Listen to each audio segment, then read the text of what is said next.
Olá, meus queridos, como é que vocês estão? Tudo bem com vocês? Professor Daniel Japiaçu chegando para mais uma aula do nosso curso completo de Física Básica. Hoje vamos falar sobre algumas aplicações das leis da refração. E eu já peço desde já que você deixe o seu like, comenta aqui a sua dúvida, compartilha o conteúdo para os amigos que estão estudando. Reza a lenda que quando você faz isso, você vai tirar uma boa nota na prova e no Enem. Vamos para o quadro já falar a respeito de aplicações das leis da refração.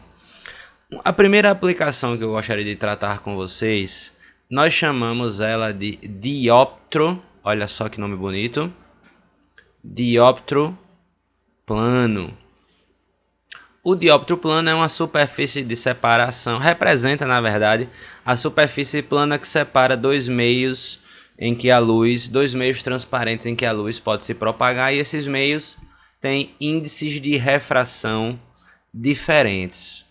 Provavelmente, quando você já esteve a observar, uma piscina, você observando uma piscina, você deve ter tido a impressão de que a piscina ela era mais rasa do que de fato ela é. A sensação é de que quando você olha para a piscina, as coisas estão mais perto de você, não é? Isso faz com que, por exemplo, se aqui tiver um peixinho, se aqui tem um peixinho e você tá aqui de cima, né? Tem aqui uma pessoa procurando ver o peixinho, tem alguém assim tentando pescar o peixinho. Normalmente a pessoa já tem a ciência de que não pode, para acertar o peixe, mirar na figura que está vendo, porque na verdade ela não vai estar vendo o peixe na posição real dele, né? Ela vai estar vendo o peixe, ó, nessa, deixa eu mudar aqui. Ela vai estar vendo o peixe, eu vou colocar até de outra cor. Ela vai estar vendo o peixe nessa posição aqui, ó. Aqui vai ser o peixe na posição real, aqui vai ser a imagem do peixe, né? Isso acontece por causa... Não é por causa, né? O dióptro plano explica essa sensação que a gente tem. E a gente vai buscar encontrar uma relação entre, eu vou chamar aqui de altura aparente, vou colocar um AP aqui de aparente, e aqui eu vou colocar a altura real, né? A altura real, meu Deus, ficou horrível, né? Essas alturas aparente e real aqui. Eu vou colocar a altura só A, fica melhor, né? E aqui eu vou colocar HR.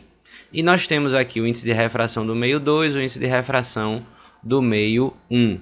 E para determinar essas alturas, a gente faz o seguinte, ó. A altura real pela altura aparente, isso vai ser igual ao índice de refração, vou colocar aqui maior, pelo índice de refração menor, ok? Não importa se você está vendo do ar para a água ou da água para o ar, porque se você vê da água para o ar, aí essa sensação se inverte, né? Essa sensação se inverte, a gente vai ter a sensação de que as coisas estariam mais distantes. Mas essa relação aqui permanece igual, seja você vendo do ar para a água, seja você vendo da água para o ar. A próxima aplicação que eu vou mostrar para vocês, que envolve as leis da refração, nós chamamos de lâminas de faces paralelas. O que acontece? Se digamos que aqui a gente tenha um vidro, né, uma parede de vidro, uma mesa de vidro, por exemplo, né? E essa parede de vidro tá tendo a incidência aqui de um raio, né? Tá tendo a incidência aqui de um raio. Esse raio vai sofrer refrações sucessivas, né? De modo que quando quando ele sair dessa lâmina, o raio original ele teria sofrido um desvio, né? Ele vai ter sofrido um desvio. Qual é o efeito disso? O efeito disso é que a sensação que a gente tem quando a gente vê através das lâminas de faces paralelas é que a imagem ela sofre um desvio, um pequeno desvio, por causa dessas refrações sucessivas que acontecem aí, né? E uma das coisas que a gente é convidado a calcular é justamente, né, o comprimento desse desvio. Tem aqui, ó, essa distância daqui para cá vai representar o desvio que a imagem vai sofrer. Essa altura aqui, ó, isso aqui a gente vai chamar de espessura da lâmina, não é? E aqui nós temos o ângulo de incidência. Aqui nós temos, eu vou puxar aqui para ficar melhor, o ângulo de refração. E esse desvio sofrido aí pela imagem ou pelo raio, né, vai ser o seno do ângulo I menos do ângulo R. Você primeiro subtrai os ângulos para calcular o seno, né, sobre o cosseno de R. Quando você fizer essa conta, multiplique pela espessura. Você fazendo isso, você vai determinar qual foi o desvio da imagem ou do raio por causa das lâminas de faces paralelas. E por fim, o último exemplo que vamos tratar a respeito dessas aplicações das leis da refração, né? Nós ainda temos as lentes para falar, mas a gente vai falar com mais detalhes das lentes em aulas específicas sobre as lentes, ok? Esse último exemplo vai ser o prisma. O prisma, vocês devem lembrar de um triângulozinho, é um triângulo em que a luz consegue atravessar esse triângulo, né?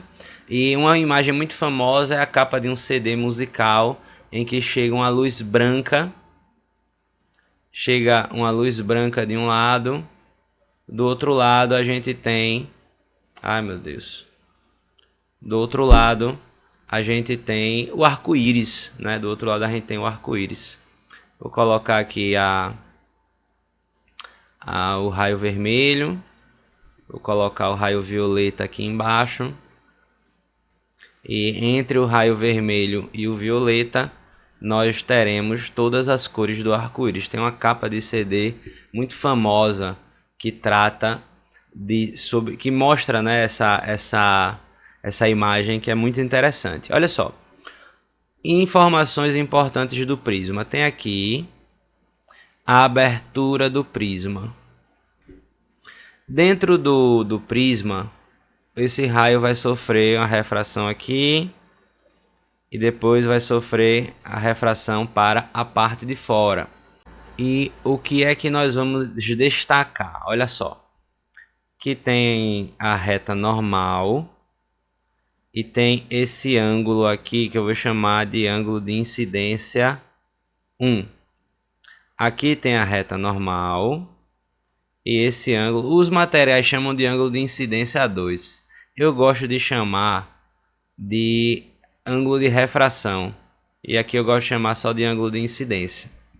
O que acontece? Se a gente prolonga o ângulo de incidência inicial e prolonga o ângulo de refração, a gente tem esse ângulo aqui que representa um delta, né? Um desvio sofrido.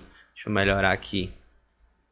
Tem esse ângulo aqui, ó, que representa o desvio, né? Um delta, a variação sofrida pelo ângulo.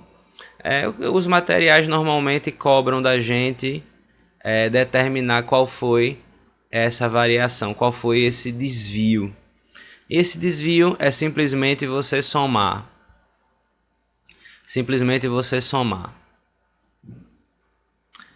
O ângulo I com o ângulo R e subtrair da abertura do prisma. E é importante indicar o seguinte: o desvio vai ser mínimo se esses dois ângulos, o I e o ângulo R, forem iguais. Então a gente ficaria 2I menos o A. Esse aí seria o desvio mínimo. Ok? Essas questões que envolvem os dióptros planos, as lâminas de faces paralelas e os prismas são muito vistas em alguns vestibulares tradicionais e talvez em provas específicas do assunto da refração. Em vestibulares maiores é muito comum as bancas cobrarem conceitos mais gerais a respeito da refração, certo? No entanto, não faz mal vocês lembrarem dessas coisas, e aqui já tem todo um esquema que você pode memorizar a respeito do dióptro plano, das lâminas de faces paralelas e dos prismas. Deixa o like, se inscreve, comenta, compartilha. Boas notas e boas provas e bons estudos para todos. A gente se vê no próximo vídeo. Um grande abraço e até a próxima.